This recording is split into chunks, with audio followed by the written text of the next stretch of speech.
Bonjour tout le monde, Marie Laberge, passionnée de management, de santé, de sécurité et de mieux-être au travail. Aujourd'hui, je vais vous parler, vous comme gestionnaire, employeur, décideur, membre de l'équipe RH-SST, je vais vous parler d'enjeux que vous rencontrez assurément, des enjeux d'absentéisme, de présentéisme, de roulement de personnel, de recrutement de main-d'œuvre, des enjeux d'expérience employée, des enjeux aussi de gestion des événements extraordinaires. Hein? On ne se le cachera pas, pandémie, cyberattaque, okay? C'est de plus en plus surprenant comme événement, on va dire ça comme ça.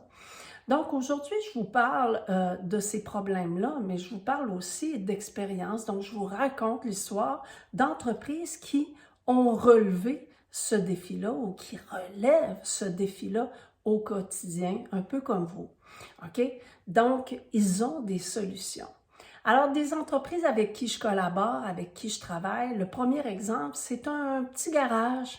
Donc, entrepreneur qui a un garage de débosselage et qui n'arrivait pas à recruter et surtout à retenir les personnes qui l'embauchaient pour répondre à une spécialité dont il avait besoin dans son garage. Pourquoi? Ben parce que la concurrence est forte et dès que cette nouvelle ressource-là était embauchée, elle constatait une ambiance plus ou moins agréable. Donc, oups, s'en allait ailleurs, OK, pour voir si le gazon était plus vert ailleurs. Donc, l'enjeu, là, c'est la rétention de ce talent-là ou de ces talents-là. Donc là, ici, on s'est attaqué plus au management bienveillant. On a aussi travaillé sur la transparence et la communication positive. Donc, comment être capable de bien recueillir les besoins des gens pour mieux y répondre en respect à notre capacité organisationnelle. Ici, on parle d'une petite entreprise, secteur d'activité, garage.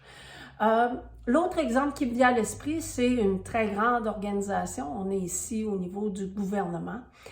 Donc, on veut prévoir la réintégration de nos gens suite au confinement lié à la pandémie, mais on sait que les gens auront à vivre, oui, avec de nouvelles consignes sanitaires liées au milieu de travail, mais en plus, pendant cette période, on en a profité pour, on va dire, modifier de façon majeure l'environnement de travail, ce qui fait qu'on a aménagé des bureaux à air ouverte et des bureaux non assignés pour la majorité. Donc, comment faire pour faire accepter mieux ce changement qui, finalement, ces changements, parce que non seulement le contexte a changé, mais en plus, il y a des mesures supplémentaires avec lesquelles on doit composer. Donc, ici, on a travaillé plus sur l'aspect de la gestion de risque dans un contexte d'une approche comportementale économique que vous me connaissez peut-être déjà, qui est l'organisation du contexte pour favoriser une meilleure acceptation, de meilleures décisions, de meilleures, je dirais, habitudes. OK? Donc, de façon naturelle, je suis incitée à prendre la bonne décision plutôt que de me faire cogner sa tête pour me dire, ben voilà qu'est-ce qui est attendu. OK? Donc, c'est ce qu'on a fait ici. Troisième exemple, ben, c'est un établissement financier qui me dit, Marie, grâce à la démarche de santé mieux-être qu'on a chez nous, OK? Ben, nous, là, oui, il y a des gens qui quittent pour d'autres emplois, mais on a plus de gens qui veulent travailler pour nous à cause de notre réputation. Et c'est qui nos ambassadeurs? Ben, c'est nos employés. Donc, l'expérience employée dans cette organisation, elle est fantastique.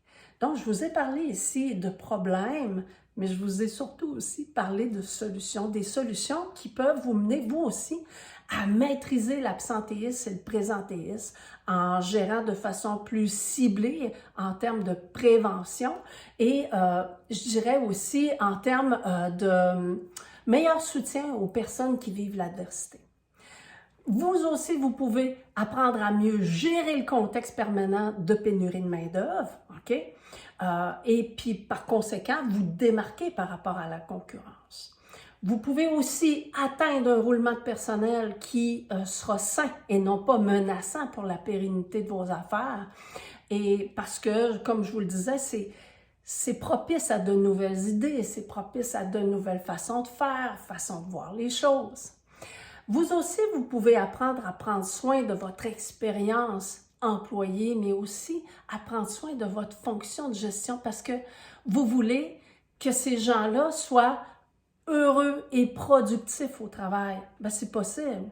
Et bien sûr, d'être plus en maîtrise au niveau de la gestion des risques, incluant les événements extraordinaires. Vous êtes curieux? Ben, écoutez, je vous invite à consulter et à écouter, à voir toutes nos capsules en ce sens. Donc, on parle bien sûr de démarche santé mieux-être, on parle bien sûr de la gestion de risque et de la bienveillance managériale. Alors, je vous invite à nous suivre, bien sûr, mais aussi au bas de la vidéo, il y a un petit texte dans lequel il y a des liens pour voir quelle est notre offre d'auto-formation au niveau de la bienveillance, au niveau de la démarche santé mieux-être, au niveau de notre outil diagnostic en santé mieux-être Reflecto et bien d'autres choses.